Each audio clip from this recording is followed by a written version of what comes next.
We'll guide you through how to add a signature in a PDF. If you find this useful, then consider subscribing and liking the video. Here we have a PDF I want to go and add my signature to. Perhaps you've gone and completed on some type of contract and so you want to go and add your signature to it. We're going to guide you through this. Make sure this is full guide and don't go and skip anything. Otherwise you may go and miss an important part of this video. So to go and get started with this, we can go and open up a web browser. I'm going to use Google Chrome, but you could use Edge, it doesn't matter. Now, what you want to do is go and type in Adobe Sign PDF, like so.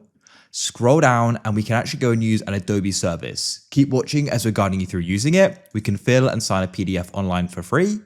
Press select a file, then you can scroll down and you need to go and select it and go and press open. It'll then go and upload, go and be patient.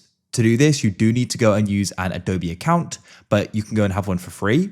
So I'm just going to go and press sign with Google and I'll go and choose my account here. I've gone and created the account and it's now loading in. Now you can come over to the left and you can go and click add signature. You can go and type in your signature, you can draw it, or you can upload it if you've got an image of it. I'll just go and have it as Tucker. When you're ready, you can then go and press save and you can click where you want it and click, hold and drag on the side to go and make it bigger and click the entire thing to go and position it where you want it. When you're finished, press download in the top right, select this PDF and download and it will download back. That's it.